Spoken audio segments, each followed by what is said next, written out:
Como, sabe, alguém começando de baixo, sabe, ele consegue triunfar numa área, independentemente de qual setor. A primeira coisa, a primeira virtude é a coragem. A segunda é a resiliência. E a terceira... Ele é advogado, empreendedor e fundador do maior escritório de advocacia full service da América Latina. Foi o primeiro advogado brasileiro na capa da Forbes, onde também é colunista, e autor do best-seller Loucura Não, Coragem. Como palestrante, inspira jovens profissionais com reflexões sobre empreendedorismo, novas dinâmicas de negócios e o mercado jurídico. O convidado de hoje é Nelson Williams. Qual que é a maior lição que você faz questão para deixar para os seus filhos, que qualquer pessoa que estivesse vendo, você também ia fazer questão de dividir com ela, assim, sabe? É o mesmo princípio que eu atribuo o meu sucesso até hoje. Quando eu começo a prosperar, vou visitar minha mãe está fritando arroz para fazer o almoço e eu estou encostado numa estante, numa casa de madeira, que é as casas típicas do interior do Paraná. Ela vira e olha para mim e percebe que eu estou meio soberbo. E ela fala uma frase que é uma lição que ficou para minha vida. Ela se vira para mim e fala: Nelsinho, vou te falar uma coisa, meu filho. Não importa onde um homem nasce, não importa como um homem vive, a coisa mais importante na vida de um homem é como ele termina a sua vida. Muitas vezes a mula, sobe rápido a montanha ou a serra. E antes dela chegar no topo, ela empaca e desce. Tome cuidado, viu, meu filho? Tome cuidado. Essa lição nunca mais eu esqueci.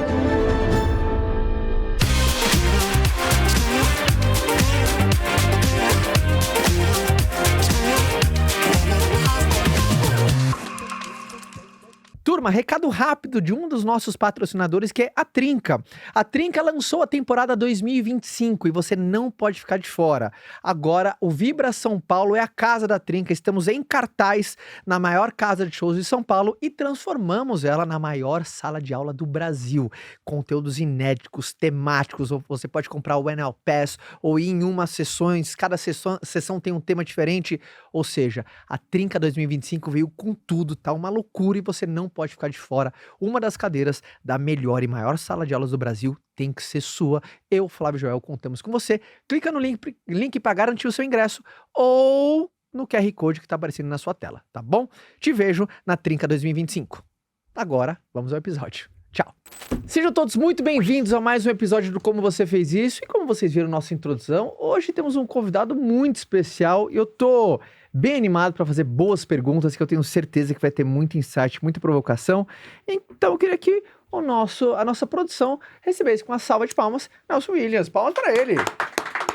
Nelson, obrigado de novo, viu? Caio, muito obrigado. Obrigado a todos que nos ouvem e nos assistem. Nelson, primeiro eu acho esse episódio muito importante, porque eu acho que todo mundo que está nos assistindo aqui, a pessoa quer ser uma referência no nicho dela, cara. Ela quer crescer no nicho dela, ela quer ser um ponto de destaque. Eu acho que ninguém começa para ser mais um.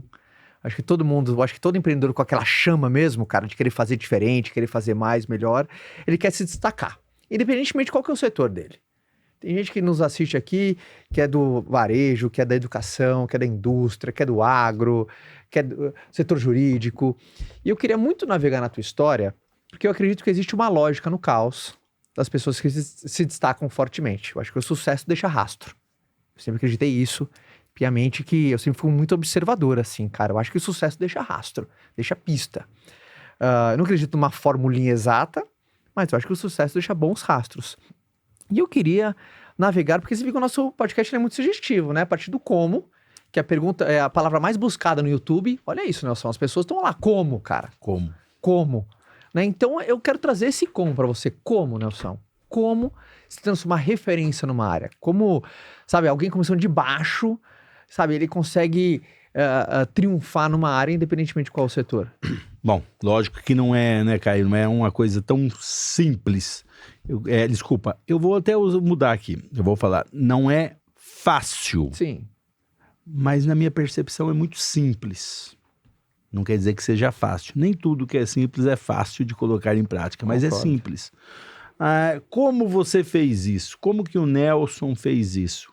É necessário aí, e sempre que eu falo, eu gosto de me posicionar e contar a minha experiência, para que a partir da minha experiência as pessoas tenham alguns insights, né, que ele possa colocar em prática na vida dele, porque cada um tem a sua história. Exato. Né? A história do Nelson, ela é única, ela é dentro de circunstâncias únicas. Eu costumo dizer que aí é preciso você fazer uma análise até meio filosófica da coisa. Existem coisas na vida que dependem de nós e coisas que independem. Aonde você nasceu, dependeu de você? Não. Não. A família que você nasceu dependeu de você? Não. O tempo que você nasceu, a época que você nasceu? Não. Circunstâncias que independem de você. Então, tem coisas que você tem que sempre analisar. As que dependem de mim, as que independem de mim. As que dependem de mim, cabe a mim tomar decisões, cabe a mim tomar caminhos, cabe essa decisão, ela é exclusiva. Gosto. Né? Então, agora tem coisas que não. Para essas, você não adianta ficar se lamuriando, reclamando do pai, da mãe, das circunstâncias, da vida, eu nasci pobre, eu nasci aqui, ali, não. Não, essas independem. Então, como que o Nelson fez o que fez? São circunstâncias que eu passei, e aí, para não parecer um, entre aspas, professor de Deus, né, ou um doutor tudólogo, né, aquele que de tudo sabe, ou que vai ditar regras, eu procuro, assim dizer, a minha experiência é como um peixe, né, eu estou servindo um peixe sobre a mesa, tire os espinhos e aprecie a carne. Então, com o meu exemplo, você vai acabar entendendo algumas coisas que você pode colocar em prática na sua vida. E outras não. Sim. Serviram para o Nelson e não serviram para mim. Uma das coisas que foi muito útil para mim, para que eu me destacasse na minha atividade, na minha profissão, na minha percepção, foi o fato de eu não ter sido influenciado por outro profissional da minha área. Eu nunca estagiei no escritório de advocacia, minha área, né, aqueles que não me conhecem, minha área é a área do direito, eu sou dono de um escritório de advocacia chamado Nelson Williams Advogados Associados, ou Nelson Williams Advogados. Durante o meu período de faculdade, eu não estagiei em nenhum escritório de advocacia com nenhum advogado. Quando eu concluí a minha faculdade, prestei o exame da ordem, tirei minha carteira da ordem de advogado, eu não trabalhei com outro advogado, eu logo em seguida comecei a advogar. Quem foram as pessoas que me influenciaram? Porque nós somos influenciados. O homem é influenciado pelo meio. Concordo. Quais foram as pessoas que me influenciaram? Foram empreendedores de áreas diversas. O primeiro empreendedor, eu começo a trabalhar em Jaú, na Santa Casa de Misericórdia do Jaú, como auxiliar de escritório de RH. E eu fazia faculdade em Bauru e fazia o itinerário com ônibus de estudante à noite, né? E durante o dia trabalhava na Santa Casa de Misericórdia do Jaú. Recursos Humanos, o diretor de RH, um advogado que não exercia advocacia. Você tinha uns 20 e poucos anos na época? Eu tinha 20 anos, 19 para 20 anos. Ele não exercia, ele tinha um posto de combustível, além de ser diretor de RH da Santa Casa. Em determinado momento, ele vendo a minha situação financeira era muito, muito complexa, eu, pobre, né, trabalhava para subsistência, ele fala para mim, quer fazer um bico nos finais de semana e feriado no posto de gasolina meu? É um posto de administração familiar, ali estava a mulher dele, o cunhado, até os filhos trabalhavam, que eram crianças, trabalhavam lá no posto, estavam sempre lá no posto. E me oferece essa oportunidade, e eu topo imediatamente. Este é o primeiro empreendedor que eu tive contato. Porque quando eu saio da Santa Casa e mudo de Jaú para Bauru, ele já estava com 3 postos de combustível. Então, este homem, José Diogo Cerda Oliva, é o primeiro referencial de empreendedor que eu tenho. Dali, eu vou para Bauru. Bauru, passado um tempo, começo a trabalhar numa pequena construtora, na área de auxiliar de escritório também, auxiliava na área de licitações.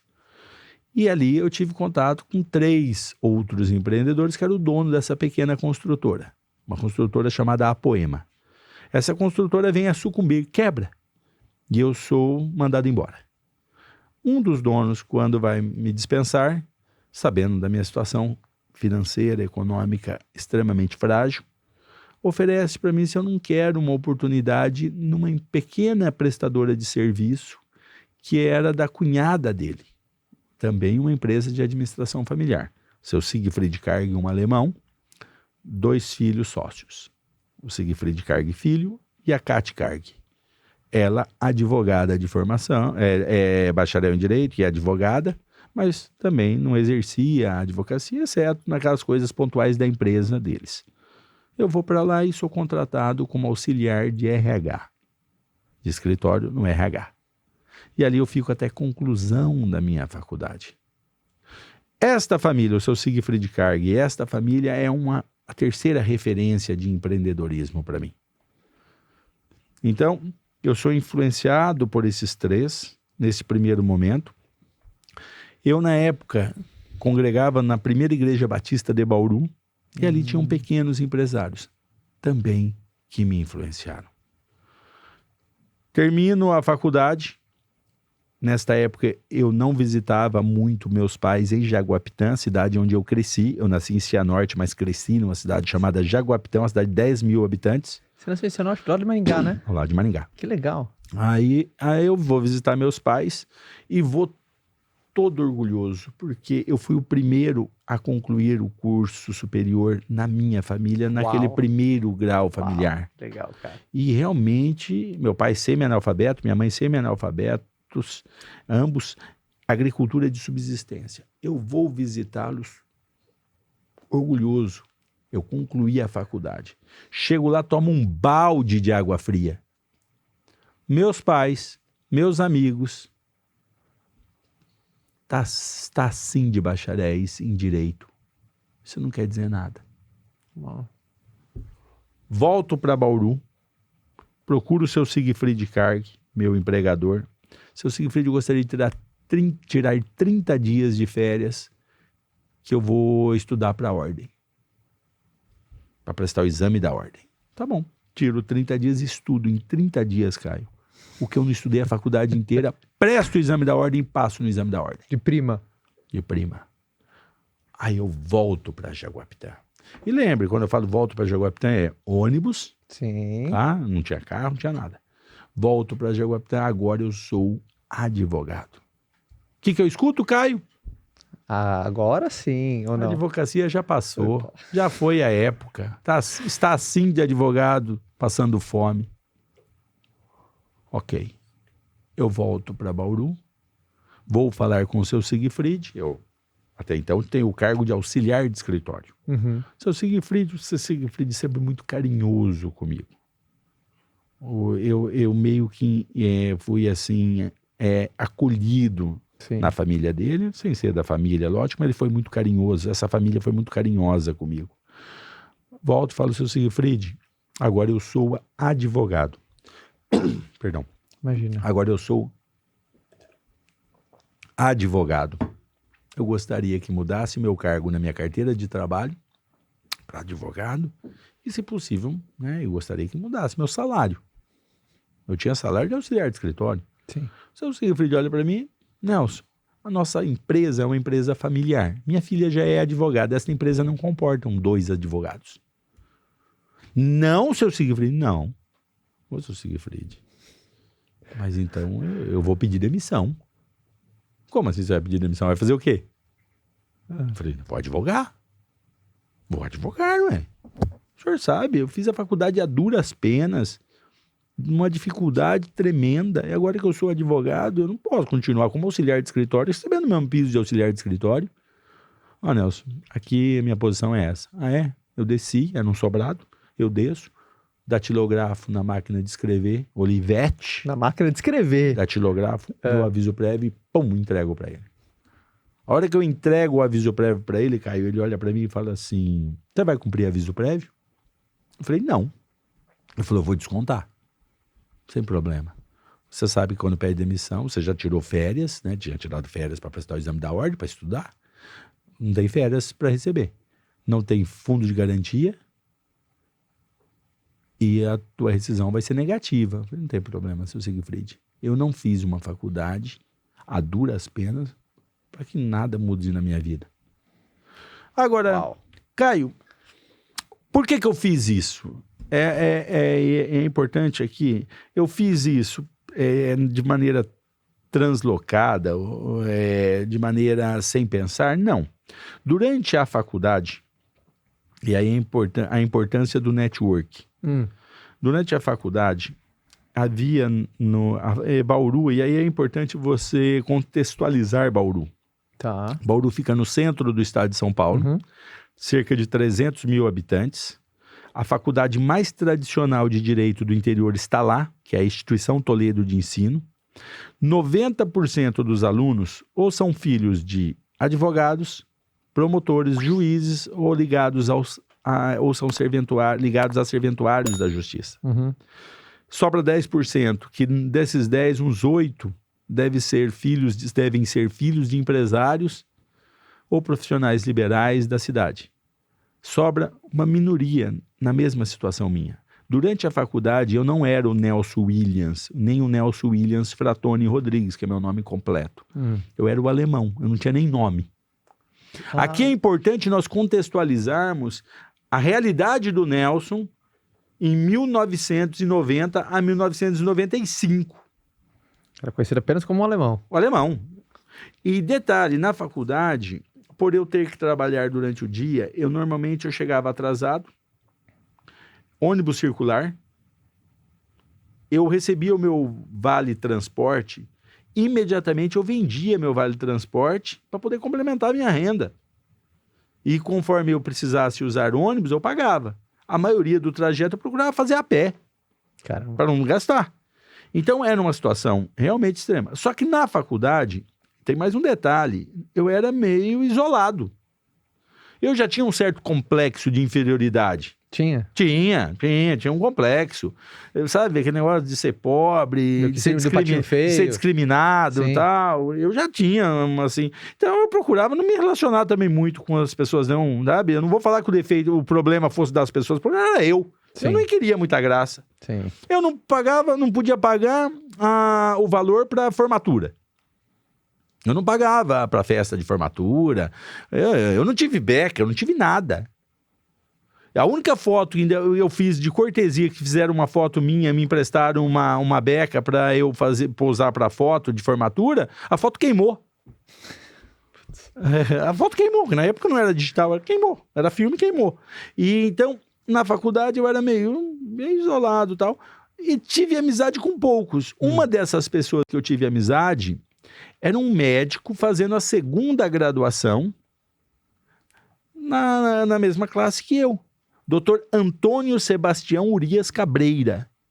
Ele já de mais idade, eu garotão. Ele era casado na época com a juíza do trabalho de Bauru, tinha 3 filhos. E havia até uma piadinha que eles faziam que eu era o quarto.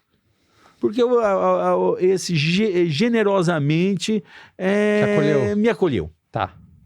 Como a família do seu Siegfried também. Sim. Então, e ele... ali sempre procurava, me indicou, inclusive o emprego da construtora da Poema, foi ele que indicou, porque ele era médico do trabalho, lá ele me indicou no RH. E aí da pequena construtora para o Siegfried Carg, aí já foi o dono da construtora. Então, ele tinha falado para mim assim, ele sabendo dessa situação minha, né, eu compartilhava com ele, às vezes, as minhas agruras, ele fala para mim assim, Nelson, é o seguinte, eu sou médico do trabalho na Telesp, que hoje é a Vivo. Das 8 às 16, eu fico na Telesp. Das 16 em diante, eu divido uma clínica, uma casa, aqueles sobrados do interior, em que cada quarto é convertido em sala de atendimento. Sim. Eu divido com outros 2 médicos, né, uma clínica. Se você quiser usar minha sala lá, você pode usar. Das 8 às 16. 16 horas você vai embora, porque 16 horas em diante eu estou de volta. Ok. E eu já conhecia os médicos, porque, né, durante a faculdade, às vezes eu visitava ele lá na clínica, então eu já conhecia os médicos. Eu chego lá, os médicos até meio assim, né, não muito felizes, mas também não muito tristes, a ponto de me vetar, aceitaram a minha presença ali de cortesia, porque eu usava emprestada.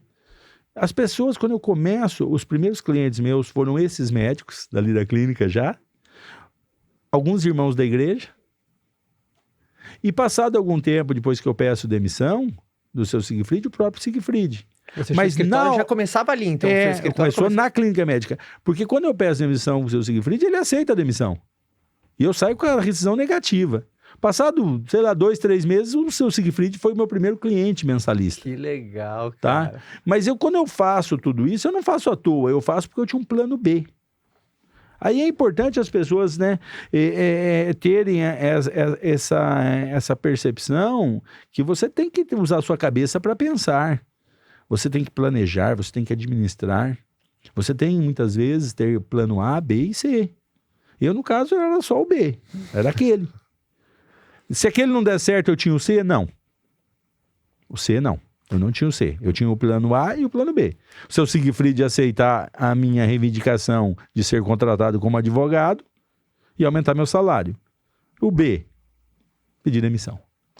Me vem muita palavra coragem nisso daí. Primeiro elemento que eu notei seu aqui foi, cara, coragem, cara. Tem que ter coragem. Eu acho que coragem é um elemento seu.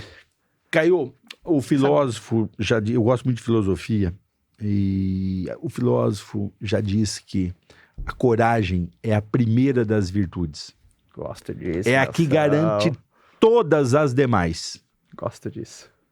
Coragem é a primeira das virtudes. E eu atribuo, sempre que eu tenho oportunidade de discorrer a respeito, né, da minha história, e falo para jovens profissionais, jovens advogados, jovens de qualquer área, tal, que eu tenho oportunidade de falar, eu falo, 3 coisas definem o sucesso do empreendedor e do empreendedorismo. Tá. A primeira coisa, a primeira virtude é a coragem. Concordo dessa. A segunda é a resiliência. Boa. E a terceira é o planejamento / administração. Se você observar, todas as pessoas bem-sucedidas, elas têm essas 3 características. É verdade. Ele é corajoso, ele é resiliente, e ele é uma pessoa que planeja, que administra. Essas 3 características, o empreendedor, quer seja no ramo empresarial, quer seja até na pessoa física, até na física. Porque a resiliência, a coragem, muitas vezes as pessoas acham que o corajoso ele não tem medo. Eu sou uma pessoa medrosa, eu tenho medo sim. Sim. O corajoso é quem age apesar do medo. Não, quem não tem medo? Só uma pessoa desesperançada não tem medo, desesperançosa não tem medo. Como não tem medo? Todo mundo tem medo. Aí eu tenho medo. Mas eu ajo apesar do medo. A resiliência. O que é a resiliência? É a capacidade de se reinventar. É importante aqui a gente, quando tá discorrendo sobre isso, você não tem como passar pela vida sem adversidades. Não tem como, a vida em algum momento ela vai lhe apresentar adversidades, você vai passar por dificuldades. Aí a necessidade de você ser resiliente, você ter capacidade de suportar as adversidades e se reinventar muitas vezes. Uhum. Tá? Não é a vida toda em céu de brigadeiro, mar calmo, não. A vida apresenta em algum momento adversidades. A vida é cíclica. O filósofo Maquiavel ele diz que a roda da fortuna ela gira, né? Por isso que é uma roda, ela gira. Agora, a virtude é a capacidade que você tem própria de você gerenciar isso. É você necessário ter virtude, a capacidade de gerenciar a sua vida, de planejar, de resistir. Por quê? Porque a roda da fortuna gira, as adversidades vêm em algum momento. E planejamento, administração. Sem estratégia você não chega a lugar nenhum. Lembra daquela passagem do livro da Alice no País das Maravilhas, né? Ela chega ali esbaforida, encontra o coelho, né? Na bifurcação, ela é esbaforida e ela pergunta pro coelho, qual caminho? Vários, né, caminhos. Qual caminho eu pego? Aí ele fala, onde você quer ir? Ela fala, qualquer lugar. Ele falou, qualquer caminho serve. Para quem não sabe para onde quer ir, qualquer caminho serve. Então é necessário você saber onde você quer chegar, o que você quer para a sua vida. Então, isso tudo o Nelson teve. E eu faço uma análise hoje, né, Nelson? O que, né, o Nelson deu? Como deu? O que deu certo? E também faço análise de muitas coisas que deram erradas. Você vai vendo. Quando eu inicio a minha vida profissional, eu começo ali naquela clínica médica, depois vou evoluindo, monto meu primeiro escritório e vou crescendo na minha carreira profissional, na minha carreira pessoal. Você sempre teve momentos de crescimento muito constante ou teve a partir de, cara, depois desse ano que eu encaixei isso, tudo mudou? Eu diria assim, foi sempre... Eu levo 1 ano para comprar meu primeiro carro. Então, eu sou um advogado numa clínica médica, onde as pessoas que não me conheciam achavam erroneamente que meu pai fosse médico. Era estranho. Eu não tenho carro, eu visito meus clientes de ônibus circular. Começo no pequeno network, naquela pequeno oikos, no primeiro giro de relacionamento na igreja, na clínica médica, e depois eu vou expandindo. Eu vou expandindo meus relacionamentos. Aí eu compro o meu primeiro carro, uma Panorama da Fiat, isso em 1995. Nossa, o carro, Panorama. 1982. Panorama. Então nós estamos falando de um carro velho, que vou visitar Jaguapitã, sou objeto de crítica novamente. Disseram que eu não tinha dinheiro nem para me sustentar, que só para sustentar um carro. Aqui é importante, eu gosto de destacar, e não tenho mágoa disso não, tá? Sim. Mas é importante eu falar isso, porque muitas vezes as pessoas acham que ele se deu bem na vida porque ele foi sempre muito incentivado. Se tem alguém que teve palavras contrárias ao incentivo, é este que vos fala. Teve alguém que incentivou? Óbvio que teve, Também não foi todo mundo. Sim. Mas eu confesso pra você que eu lembro muito mais dos que não me incentivaram do que dos que incentivaram. E talvez anime alguém que tá recebendo crítica agora, Mas é importante a pessoa entender isso. Mas quando você recebe aquela palavra de desânimo e tal, dói em mim. Mas faça disso uma mola propulsora para seguir adiante. Boa. Não para esmorecer. Não para desanimar, para desistir. Dói. Então, tanto é que o livro que eu escrevi, que depois eu quero te presentear, Loucura Não, Coragem. Por que esse título? Verdade, intrigante, hein? Aqui, vou voltar novamente a Nelson Williams e os anos mais selvagens da advocacia. Inclusive, um capítulo do livro é esse. Corcel de Ano Selvagem, que era guerra. Não, existe um livro que é Arthur Schopenhauer, o filósofo, e os anos mais selvagens da filosofia. Entendi. Aí eu parafraseei esse título, e coloquei Nelson Williams. Por quê? Eu sou o Nelson Williams hoje. Na época eu era só o alemão. Eu estou numa cidade de 300 mil habitantes, já fiz aqui uma colocação sobre o grau de concorrência da cidade, uma cidade com a faculdade mais tradicional de direito, onde a grande maioria dos advogados já eram filhos de advogados ou oriundos ligados ao judiciário. Eu sou meramente o alemão numa clínica médica. Eu começo nesse ambiente hostil de concorrência. E é nesse ambiente que eu começo a me destacar. É neste ambiente de concorrência que o alemão começa a se destacar como Nelson Williams. E no começo, o termo "este alemão é louco" era o que eu mais escutava. O alemão é louco. O alemão é louco. E aí, quando as coisas, Caio, começam a dar certo, começam a engrenar, o Nelson Williams é corajoso. Loucura não, coragem. O que diferencia coragem de loucura é o resultado. E que tipo de atividade as pessoas percebiam entre aspas loucura? Porque você é na raça mesmo sem nome, ou sem livro de prestígio. Vamos lá. Nelson Williams nunca trabalhou com advogado, nunca estagiou, não trabalhou com advogado, vai para uma clínica médica e começa a advogar. Como? Eu pego os meus primeiros clientes na igreja, pegava um cheque sem fundo para fazer uma cobrança, uma nota promissória não paga, um contrato de locação, coisa simples. Um acidente de carro, criminal, pequenas coisas, trabalhista, eu pego coisas mais básicas.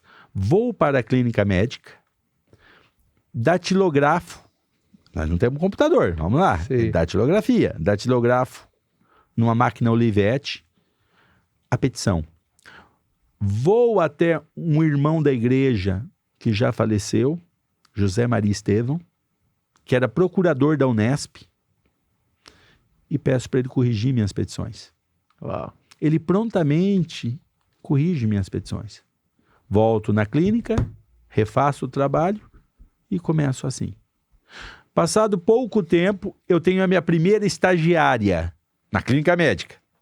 Uau, Doutora Juliana Pinheiro. Ela era aquelas, sabe aqueles estagiários que já são advogados, só falta a OAB? Sim. Era ela. Aí ela começa a me ombrear. Mas o José Maria continua me ajudando. Ela começa a me ombrear. Aqui, Caio, é importante também destacar para aqueles que nos ouvem. Eu falei que 3 características definem o sucesso do empreendedor. Sim. Agora eu vou falar 3 coisas vitais para o sucesso em qualquer negócio. Boa. 3 coisas são essenciais. E sempre que eu falar aqui, eu vou manter sempre a linha. É muito simples, só não é fácil. Mas é muito simples. A primeira coisa para dar certo: técnica. Boa. Se nós estamos falando de prestação de serviços, a primeira coisa é a técnica na prestação do serviço. Alguém que é bacharel em direito e tira a carteira da ordem, o mínimo de técnica ele tem. Técnica. Se não é serviços, nós estamos falando da área comercial, é produto, o produto tem que ser minimamente bom. Uhum. Minimamente tem que ser bom. Uhum. Técnica. A segunda coisa para um negócio prosperar, quer seja serviço, quer seja comercial: vendas. Vendas. De que me adianta eu ser o melhor advogado se eu não tiver clientes? De que adianta ter o melhor produto se eu não o vender? É a venda. A vendas. No caso do direito, nós não podemos falar nada comercial. Sim, Não é porque a advocacia é uma atividade não mercantilista. Sim. Aí tucanaram a venda na advocacia, chama institucional.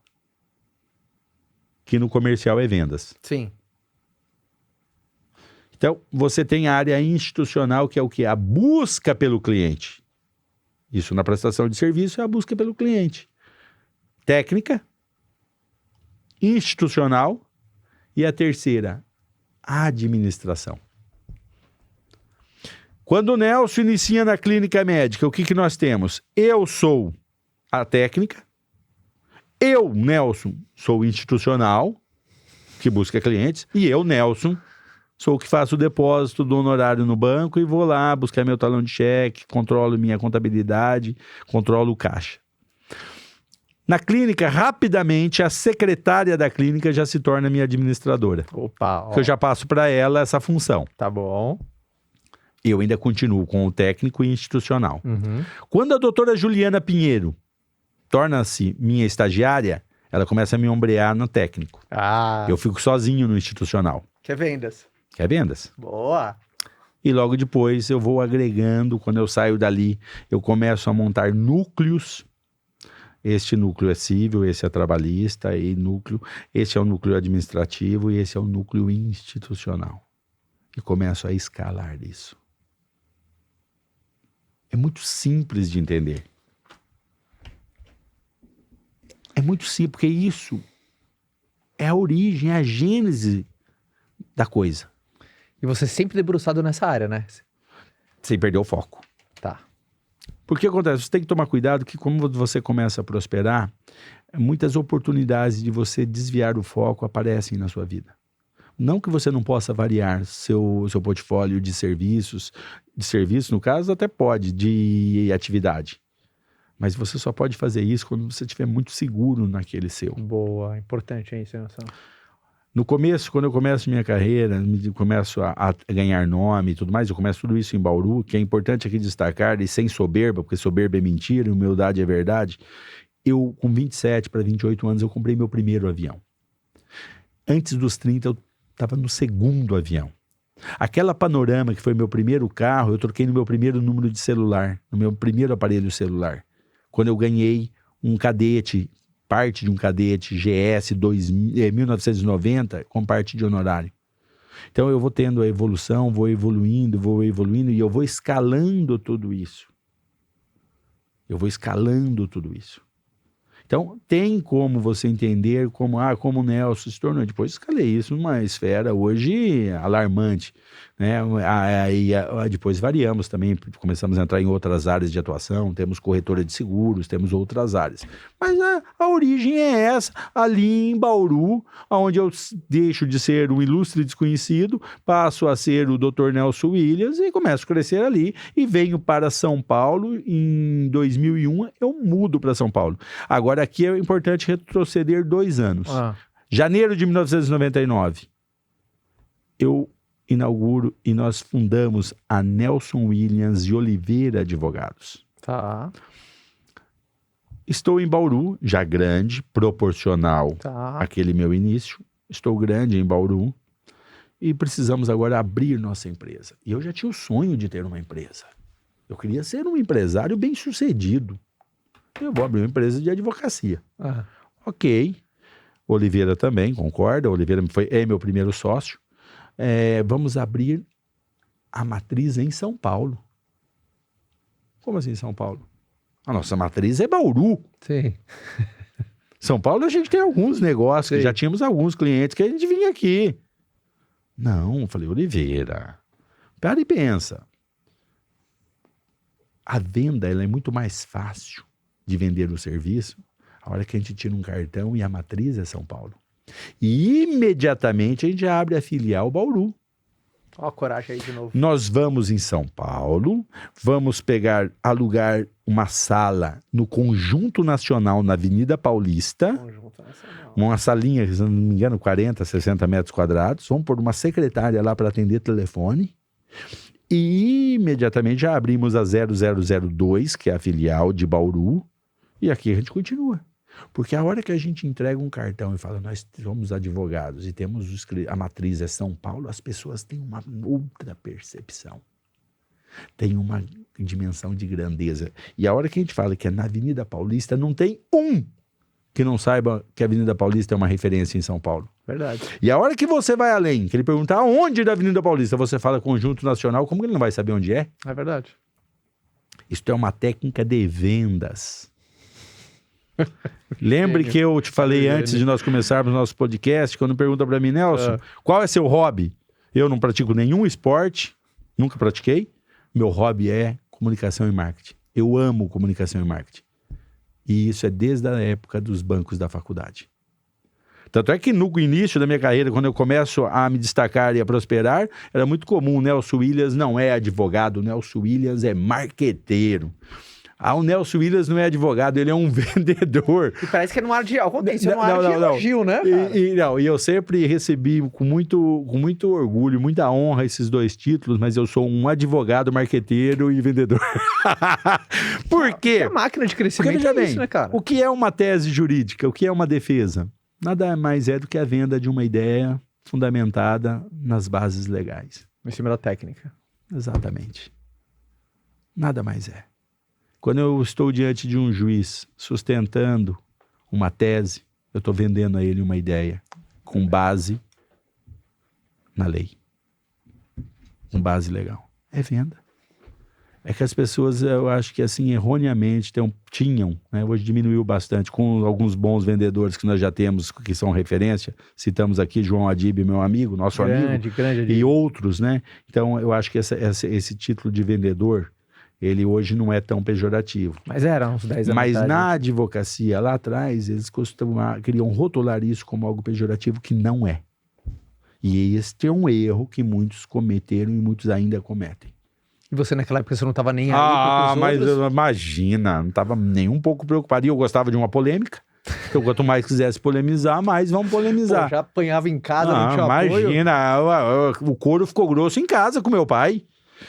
Tanto é que eu sempre atribuo boa parte da minha estrutura emocional ao meu pai. Meu pai me treinou muito desde criança até a adolescência. E treinou na força, na dureza. Uma palavra que eu notei aqui muito, e ao longo da tua história, isso fica muito legal, é assim, networking, né? Você, sabe, te marcou muito, é muito legal, você faz questão de trazer um nome, de honrar cada pessoa que foi decisiva assim na sua vida. E você foi uma pessoa que, mesmo vindo de um lugar onde você não tinha relacionamentos, você teve que aprender a fazer. E desde as histórias que você contou, até desde quando eu tava saindo daquele seu primeiro trabalho como assistente de... Auxiliar de RH. Auxiliar de RH, mas mantendo as portas abertas e depois conquistando o cara como cliente, né? Procurar. Eu queria que você falasse sobre relacionamento, né? Tanta gente conhece você, fala, cara, como é que esse cara conhece tanta gente legal, tanta gente bacana? Porque pra muita gente é meio mistificado essa palavra network. Como é que faz? Como é que é isso? É assim, boa a tua colocação, Caio, e eu, quando estou fazendo alguma palestra para jovens, né, eu falo da importância, principalmente quem está nos bancos ainda da faculdade, eu falo, nos bancos da faculdade, ali você já vai começar o seu network, né? E eu citei aqui no início da nossa conversa aqui, eu citei que eu era uma pessoa reclusa e isolada nos bancos da faculdade. Eu era uma pessoa complexada. Sim. Eu tinha complexo, sim, de assim, pô, eu sou pobre, eu com todo o respeito aqui, eu sou muito ferrado. Sim. Porque, veja bem, você num banco de faculdade, auxiliar de escritório, um salário relativamente baixo, né? Não vou falar relativo, não, é baixo mesmo. Uma pessoa que vendia seu passe de ônibus para poder complementar a renda. É uma pessoa numa situação mais delicada, e eu estava ali numa faculdade, onde a maioria das pessoas que trabalhavam assim como eu, a maioria tinha até salários melhores que o meu, tinham posições melhores que a minha, então eu já vinha de Jaguapitã, também onde apanhava muito em relação a essas dificuldades que eu passei na infância, na adolescência, né? Então eu era uma pessoa meio isolada, porém, veja bem, a minha relação com o Cabreira, ela foi fundamental, o doutor, o médico dos bancos da faculdade. A minha relação com os membros da igreja, onde eu congregava, também foram essenciais. A minha relação com o meu último patrão, o seu Siegfried. Sim. Você vê, eu não fechei portas. Não, deixou a porta aberta. Entendeu? Eu tomei a decisão que tinha que tomar. Ele ficou muito chateado. Ele ficou muito chateado com eu ter pedido demissão. Mas não, eu tinha que tomar a decisão. Eu não podia permanecer aquele dia, mas eu fui de uma forma muito clara para ele. Então, é lógico que é vital o relacionamento. Eu faço até uma piada, uma brincadeira sozinho, a pessoa não consegue ser nem corna, porra. Se há alguma outra coisa na vida, você não consegue nem ser corno sozinho, que se há outra coisa. Então, sozinho ninguém faz nada, né? Você não faz nada, é óbvio. Ou alguém acha que o Nelson Williams é o que é sozinho? Lógico que não. Aqui é importante dar destaque. Eu citei ali a minha primeira estagiária, a doutora Juliana Pinheiro. Sim. Eu citei a minha secretária, a Rosângela. Sim. Depois os médicos. Teu primeiro sócio. Depois o primeiro sócio, o doutor Dircio de Oliveira. E tantas pessoas que passaram na minha vida e tantas pessoas que estão na minha vida hoje. Mas quem seria o Nelson sem esse grupo de advogados que me ombreiam? E aí vem a maior virtude do Nelson Williams. Qual é a maior virtude do Nelson Williams na percepção do Nelson Williams? Seu superpoder. Não. Qual é o meu superpoder, o meu superdom? Aqui eu vou discorrer 2 fatores vitais também para o sucesso. Humildade. Boa. E voltar na humildade, correr da soberba. Agora é importante, então eu vou citar um fator, eu falei 2 fatores aqui erroneamente. Um fator essencial para você construir algo. A humildade. E você vai ter que considerar a humildade como sendo verdade. Uhum. O que é o oposto da verdade? A mentira. É mentira. O que é mentira? É soberba. Verdade. Você vai ter, eu falei no início também, quando estávamos começando aqui, que eu gosto de filosofia. Uhum. No portal de Delfos, na Grécia Antiga, conhece-te a ti mesmo. Eu procurei me conhecer sempre e espero continuar me conhecendo até o fim da minha vida. O que eu posso e o que eu não posso. Quem é o Nelson Williams? Quais são as virtudes que o Nelson tem? Quais são os vícios que o Nelson tem? Então, eu fiz muito essa autoanálise desde o início. Eu sempre fiz essa reflexão, o que eu posso e o que eu não posso. As coisas que eu posso, essas poucos me preocuparam. Eu sempre me preocupei mais com as que eu não podia. E eu precisava suprir isso de alguma maneira. Eu precisava suprir isso de alguma maneira. E como que eu supri isso? Me ombreando com pessoas que tinham a virtude necessária para suprir meus vícios. Uau. Sempre. A humildade é a verdade sobre si próprio e sobre o meio que te cerca. Eu preciso entender quem eu sou, o que eu posso e o que eu não posso, de maneira nua e crua. Eu preciso enxergar a verdade sobre o meio. O que é o meio? O que eu posso nesse meio e o que eu não posso nesse meio? E aí você vai trabalhar isso. Você vai perceber que a soberba é sempre a visão equivocada de si próprio e do meio que o cerca. Então, eu sempre fui trabalhando isso comigo. Eu iniciei esse trabalho comigo. E aí eu começo esse trabalho como líder. Porque aí eu começo a olhar para as pessoas que me ombreiam e procuro enxergar as suas virtudes e os seus vícios também. Uau. E aí, como papel, qual é o papel do líder? Eu preciso maximizar as virtudes deles e minimizar seus vícios. Muito Porque bom. virtudes e vícios todos nós temos. Agora é uma questão de como se lida com isso. Como se trabalha com esses fatores. Como nós trabalhamos esses fatores. Então eu sempre procurei maximizar virtudes e minimizar vícios. A começar por mim mesmo. Entender isso. E aí eu fui trabalhando com a doutora Juliana, com o Oliveira, com fulano, com ciclano, com Beltrano e comigo mesmo. E jamais, em hipótese alguma, deixar a soberba tomar meu coração. Jamais eu posso ter uma visão equivocada de mim mesmo e do meio. E essa visão equivocada ela pode ser muitas vezes para mais e para menos, tá, Caio? Pode ser para menos também. De qualquer maneira, a soberba vai te prejudicar. Se você se enxerga mais do que você é, a soberba vai te prejudicar. E se você se enxerga menos do que você é, ela também vai te prejudicar. Nossa, muito bom isso. E... É profundo, é muito simples, mas é de uma assertividade. E eu falo para você porque eu experimento isso na minha vida, no dia a dia. E eu te falei, eu tenho 53 anos, hoje eu faço uma reflexão sobre a minha história. Né? Exatamente para tentar enxergar para frente. Não cair nas ciladas da vida para frente. E quando você estava falando, eu estava pensando, porque o que você falou é muito bom, né? De maximizar as virtudes, minimizar os vícios. E como líder, ele acaba sendo o grande condutor da visão de todo um time, de toda uma corporação.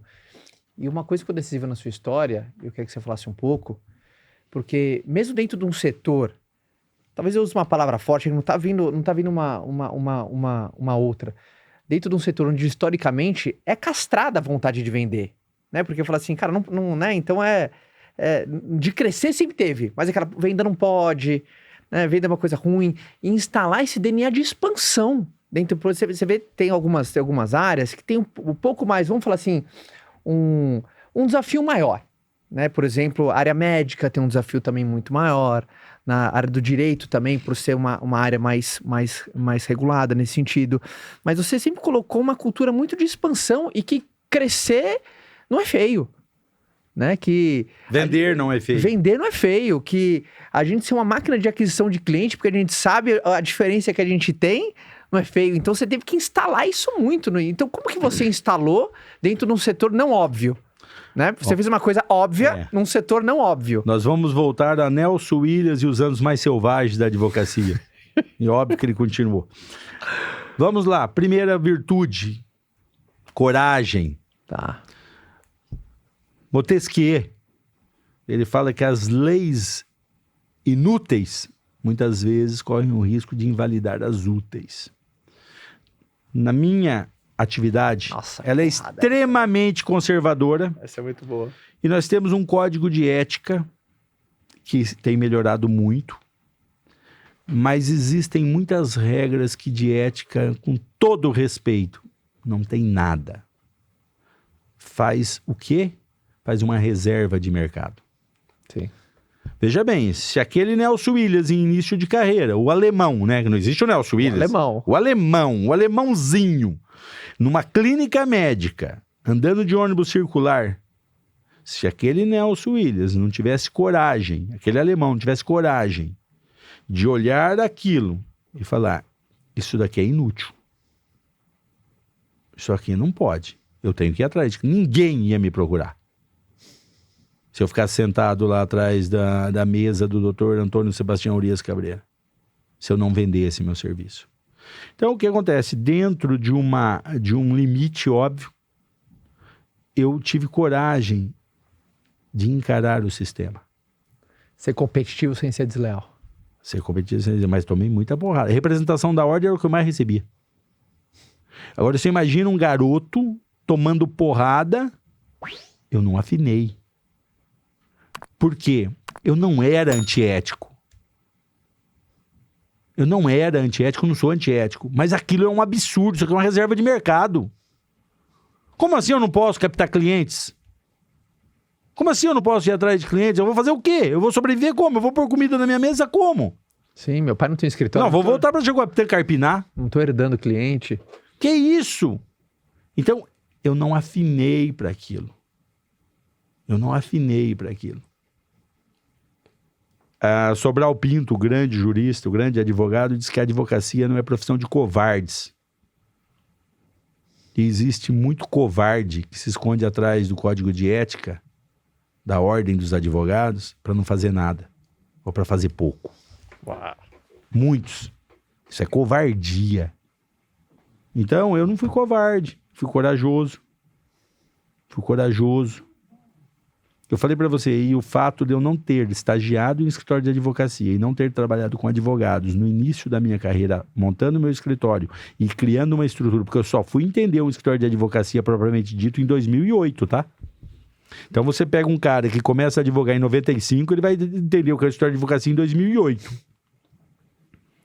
Eu fui pegando e adaptando os princípios de meus clientes, a minha área de advocacia empresarial, o que o seu Siegfried fazia na empresa dele que dava certo e o que ele não fazia, eu deveria ter feito, que eu posso fazer na minha, e eu fui adaptando. Aí eu pegava um outro tipo de cliente, um outro segmento, eu fui adaptando aquilo para a minha estrutura e montando a minha firma de advocacia com os princípios empresariais que eu absorvi de meus clientes. Isso foi muito bom, né? Um advogado inspirado por empreendedores. E né? menos da advocacia. Isso é muito bom, cara. Então, eu não herdei os vícios Isso é muito bom. daquela área. Eu procurei buscar apenas as virtudes e fui buscando as virtudes das áreas dos meus clientes. Por que eu conto para você que em 2008 eu entendo um escritório de advocacia? Isso é muito bom, cara. Porque em 2008 eu me deparo com o edital da maior terceirização de serviço jurídico do país, o edital de licitação do Banco do Brasil. Uhum. Eu já sou grande, já estou em São Paulo, já tínhamos já passava de uma dezena de filiais. Abre a maior licitação de terceirização de serviço jurídico do país. Banco do Brasil, mais de 1.100.000 processos. Eles queriam 2 escritórios por estado, por área de atuação. Civil, trabalhista, criminal, tributário, societário e assim vai. Uhum. Quando eu me deparo com o edital, maravilhoso. O edital era um manual do que era um grande escritório full service. Algo que eu nunca tinha visto. Eu tinha um grande escritório, mas não era igual aquilo. Tá. Ali é a primeira experiência. A chance de juntar o que eu tinha feito, que deu certo até então, com o que era um grande escritório. Eu não posso participar dessa licitação em 2008. Eu não me enquadro nos requisitos de um grande escritório de advocacia que pudesse participar em todas as áreas, todos os estados. Compro o edital. Uma licitação de prestação de serviço, ela pode ser renovada apenas 5 vezes, ou por 5 anos. Uhum. Eu falei, em 2013 haverá novamente esse certame. Em 2013 eu volto. Preparado já. Saio de lá com o edital e começo a usar o edital como um manual de conversão do meu escritório num grande escritório full service, com presença nacional em todos os estados.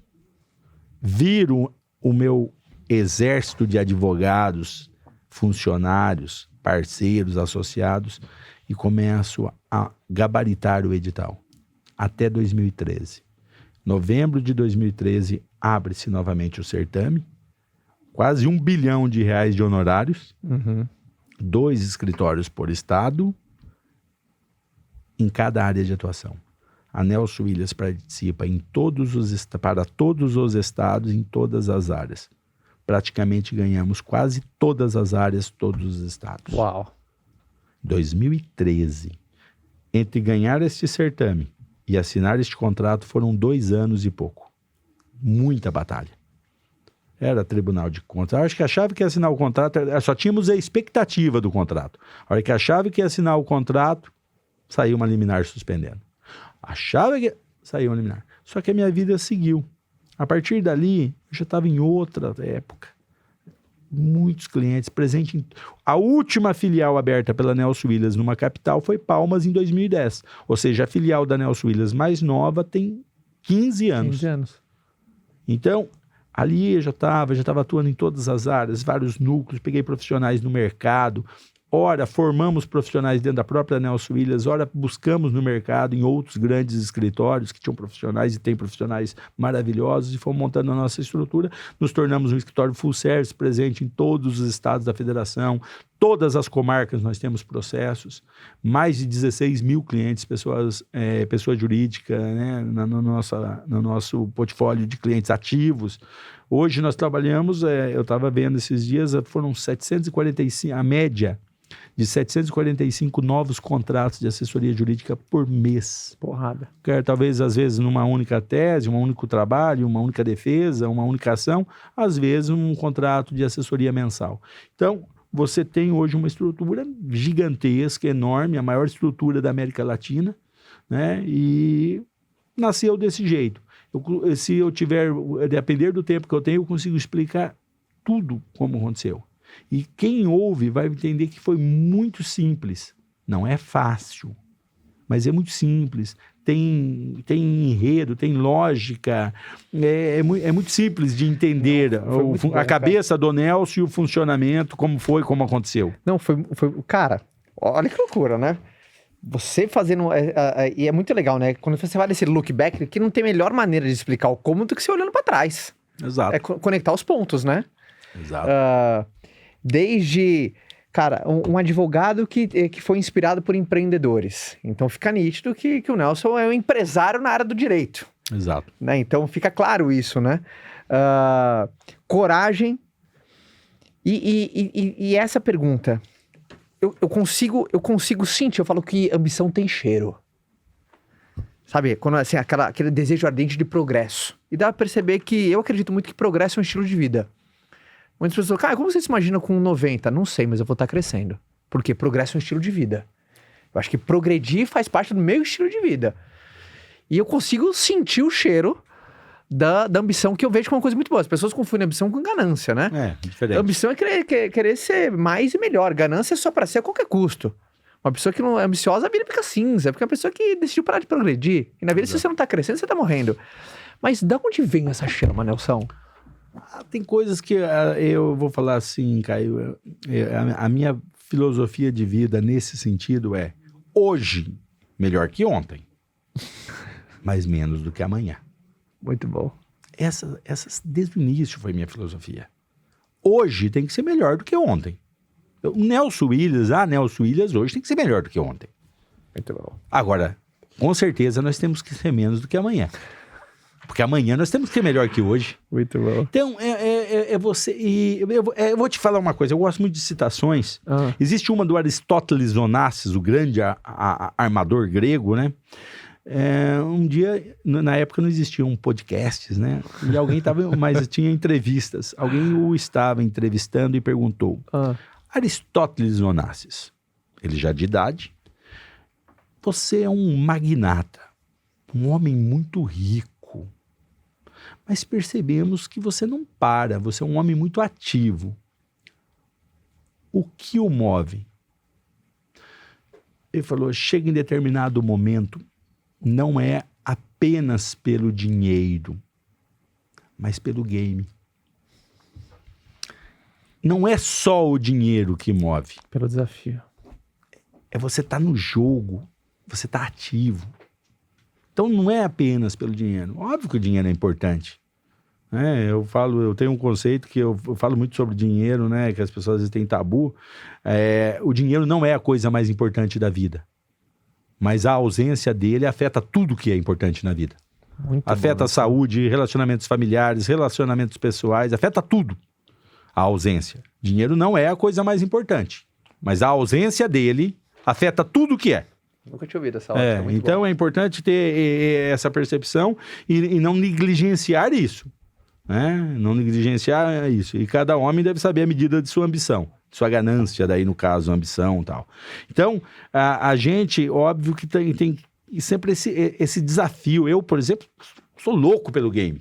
Eu adoro o game, eu adoro desafios e todo dia de manhã eu acordo ansioso pelo desafio de hoje ou pelo desafio que está em andamento e tal. E é uma mola que nos move. Você já né? pensou em desistir em algum momento? Teve algum ano que você já pensou em jogar toalha e você falou, cara, não dá mais? Já teve algum momento? Porque tem gente que tá assistindo a gente e tá naquele dia.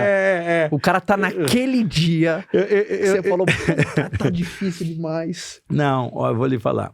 Com a minha história, ela é uma história com um início muito, muito sofrido, né? Muito ruim, né? Sem perspectivas. É realmente uma coisa sinistra. E às vezes perguntam pra mim, você não tinha... Lá atrás era ruim mesmo. Você não tinha... Nunca pensou em desistir? Eu falo, deixa eu tentar entender. Qual outra opção eu tinha?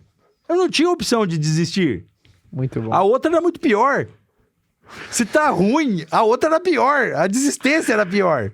Então, hoje, não, nem me passa pela cabeça desistir. E assim, o Nelson, aqui eu falo pra você, Caio, pra todos que nos assistem, que nos ouvem. Muito bom. Gente, a adversidade faz parte. O Nelson Williams tem adversidades para passar, para superar, desafios. Todos têm. Então, não é privilégio só seu. É que muitas vezes você, em determinada circunstância, a tua situação está mais difícil. Mas o que eu tenho para dizer para você é, essa situação vai passar. Né? Eu não sei se, não me recordo direito, mas acredito que foi Winston Churchill que disse que se você está atravessando o inferno, não pare, continue. Uma hora você atravessa. Se você acha que você está atravessando um inferno, não pare. Uma hora você atravessa, você passa. Então, é importante isso. Qualquer situação que você esteja passando difícil hoje, ela vai passar. E qualquer situação muito boa ou boa que você está hoje, ela também vai passar. Uau. Ela também vai passar. Porque um dia vai chegar ao fim. Um dia você vai fechar os olhos nessa terra. Então, é assim. A vida é assim. Palmas para o Nelson Williams, senhoras e senhores. Muito bom. Que hora que passou rápido. Uma hora passou rápido, Nelson. Obrigado. Posso fazer a pergunta final? Pode. Primeiro eu vejo, e é muito legal, cara, volta e meia nas suas redes sociais, você mostra, e parabéns, linda família que você tem, eu vejo seus filhos, sua esposa, linda família. E eu quero fazer uma pergunta, que eu tenho certeza, pelo valor dessa pergunta, se você faz questão de ensinar para eles, é alguma coisa que eu acho que todo mundo, acho que todo mundo vai se beneficiar. Qual que é a maior lição que você faz assim, em questão, ou volta e meia, algo que pode ser agora, você sempre faz questão, sei que seus filhos são pequenos também, então naquela fase às vezes mais lúdica a gente trazer, mas qual você acha um valor essencial que você faz questão para deixar para os seus filhos, que se qualquer pessoa que estivesse vendo, você também ia fazer questão de dividir com ela, assim, sabe? É o mesmo princípio que eu atribuo o meu sucesso até hoje. E aqui eu acho que essa lição aqui que eu aprendi, nós temos que transmitir. Quando eu começo a prosperar, eu saí da Panorama e já estava naquele carro, Cadete GS da Chevrolet. Eu lembro do Cadete. Eu volto para Jaguapitã. Você vai ver que Jaguapitã aqui tem um papel... E eu fiquei pouco tempo em Jaguapitã, tá? Eu fiquei dos 6 anos aos 18. Tá. 17 para 18 anos. Mas assim, ali eu passei a minha formação. Eu volto para Jaguapitã para visitar meu pai e minha mãe. Eles moravam em Jaguapitã. Volto visitar e estou todo pimpão. Estou me achando bom. Eu tinha saído do ônibus circular, Panorama já estava no Cadete GS. Ainda que nós estamos falando em 1995, o carro fosse 90. Mas para mim, já estava um vitorioso, um campeão. Vou visitar minha mãe está fritando arroz para fazer o almoço. E eu estou encostado numa estante, numa casa de madeira, que é as casas típicas do interior do Paraná. Encostado assim, ela vira e olha para mim e percebe que eu estou meio afetado, que eu estou meio soberbo. E ela fala uma frase que é uma lição que ficou para minha vida. Ela se vira para mim e fala, Nelsinho, porque meu pai é o Nelson, meu pai é o Nelson, ainda que ele seja menor que eu em tamanho, é o Nelson, eu sou o Nelsinho. Ela fala, Nelsinho, Vou te falar uma coisa, meu filho.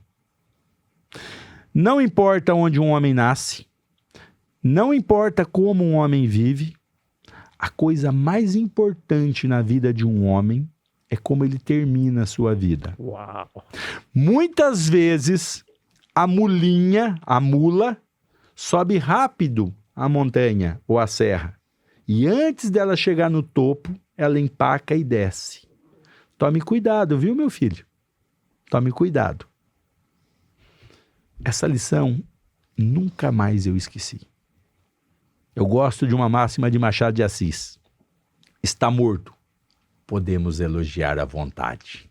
Uau. Não tem mais chance de fazer besteira. Então, eu sempre me policiei e me policio com relação a isso. E aí, para responder a sua pergunta com relação aos meus filhos, volto a tudo que eu atribuo ao meu sucesso até hoje, até o dia de hoje. Chama-se humildade, no sentido de verdade, sobre si próprio e o meio que o cerca. No início do nosso podcast eu falei, cada um tem uma realidade. Existem coisas que dependem de nós e coisas que independem de nós. É o que nós fazemos com o que depende de nós, é que dita o que realmente importa para nós. Porque o que não depende de nós não adianta. Eu tenho que entender que meus filhos têm realidade diferente da que eu tive. É outra realidade. E eu tenho como obrigação de pai, de inserir neles a humildade, que é extremamente difícil. No sentido de que eles têm que enxergar a realidade deles próprios e do meio que vive. E não sair disso. Nunca deixarem a soberba entrar no coração deles. E quando eu falo a soberba é a mentira. Uhum. Esta é a parte mais difícil, Caio. Que eles entendam a realidade, entendam quem são, o que podem fazer, o que não podem fazer, o que devem fazer e o que não devem fazer. E não deixar jamais, em hipótese alguma, a soberba reinar no coração deles. Existe na Bíblia Sagrada uma lição do rei Salomão, né? A soberba precede a ruína. Uhum. Mas Salomão, na minha percepção, ele plagiou o ensinamento dos gregos antigos. Os gregos diziam que quando os deuses queriam perder alguém, primeiro eles inebriavam com a soberba.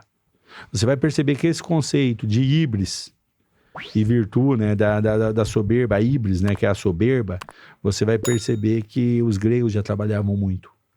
Quando os deuses queriam perder alguém, primeiro eles embriagavam com a soberba, ou seja, a mentira. E ela precede a ruína. Então, essa é a lição que eu vou ter que incutir, e essa é a educação que eu tenho que pôr nos meus filhos, e que eles entendam sempre a soberba e a mentira como princípio de vida, e se apeguem à humildade, né? A soberba e a humildade, eles se apeguem à humildade como princípio de vida. Agora, muitas vezes as pessoas têm uma leitura equivocada da humildade. Olha, o cara mostra ele com um avião, ele com os carrões. Este cara é muito arrogante. Este cara, de repente, arrogante pode até ser. Este cara é muito exibido. Pode até ser que seja exibido. Este cara é soberbo. Se aquilo que ele mostra for verdade, ele não é soberbo. Verdade. Ele pode ser arrogante, ele pode ser exibido, ele pode ser ostentador, ele pode ser qualquer coisa. Mas ele não é soberbo. Porque soberbo é mentira. E as pessoas, se você observar, elas são punidas pela soberba. Elas não são punidas pela humildade. É verdade. Então, muitas vezes as pessoas têm a visão equivocada do que seja humildade. Eles confundem humildade com simplicidade. Sim. São dois conceitos diferentes. Ou humildade com escassez. Nada a ver. Nada a ver. Humildade é verdade. E soberba é mentira. Saiu da verdade, vai cair na soberba. A ruína. Palmas para o Nelson Williams, senhoras e senhores. Obrigado. Ó, e que legal. Primeiro, cara, eu adorei isso daqui, tá? Eu adorei o Nelsinho. Eu ganhei presente do... É o Dr. Nelsinho. O que difere coragem de loucura é o resultado. Aqui está o livro. Que legal, hein? Aqui. Que legal, que legal. Já vou querer uma tatuagem aqui Opa, no seu... já. Já quero um autógrafo aqui do teu livro. Já se tornou best-seller, viu, Caio? Pra mim foi uma surpresa, confesso pra você que fez mais sucesso do que eu imaginava. Porque nesse livro aqui eu falo, e aqui é importante, né, pra aqueles que nos assistem e nos ouvem, loucura não coragem. Eu falo de uma coisa que eu atribuo Gostei do título, tá? a boa parte do meu sucesso, lógico, a comunicação e marketing. A Muito comunicação, ela é vital. Né? Então, eu falo o que eu fiz intuitivamente, porque eu pratico e gosto de comunicação e marketing como hobby, mas eu fiz tudo intuitivamente. Eu falo aqui na primeira parte do livro, tudo que eu fiz intuitivamente que deu certo e que pode dar certo nos seus negócios também, independente da área. E na segunda parte, o meu amigo Irã Baroli, ele discorre tecnicamente, ele é professor da Fundação Getúlio Vargas, de comunicação e marketing, e diretor da Folha de São Paulo. Que legal. Aí na segunda parte ele fala tudo que o Nelson fez intuitivamente. A técnica por trás. A técnica por trás. Que legal. E com a linguagem bem gostosa de se ler. E turma, é muito bacana, eu vou colocar aqui na descrição as redes sociais também do Nelson, porque é muito legal que ele gera muito conteúdo, ele tem um timaço que o auxilia nessa produção de conteúdo, então tá sempre dividindo insights com a galera, boas práticas, o que deu certo para ele, também pontos de atenção, e eu acho muito legal. E, obviamente, a gente acaba aprendendo muito, né, porque o conhecimento está disperso na sociedade. E, felizmente, nós não temos todo o tempo do mundo, então você não vai conseguir aprender sozinho com seus próprios erros. Então, sempre esteja conectado com pessoas para te dar insights, para te dar instruções, porque essa é a sacada de uma vida de crescimento, de uma vida de progresso. Nelson, é isso aí, pessoal. Caio, obrigado, muito obrigado. Pessoal, muito obrigado aí pela atenção. Fica aqui. Obrigado, presente para mim. Uma honra para mim poder ter tido essa oportunidade aqui. Cara, foi muito bom. Tenho certeza que você pegou bons insights aí. Eu espero que a sua semana seja maravilhosa. Se você está vendo para o nosso canal, não deixa de se inscrever e compartilha com a galera de trabalho, dos amigos, da família, porque eu tenho certeza que boas provocações e ótimos insights vão ser desse episódio. E para nossa nação do Como Você Fez Isso, obrigado pela tua audiência. Até semana que vem. Fica com Deus e tchau.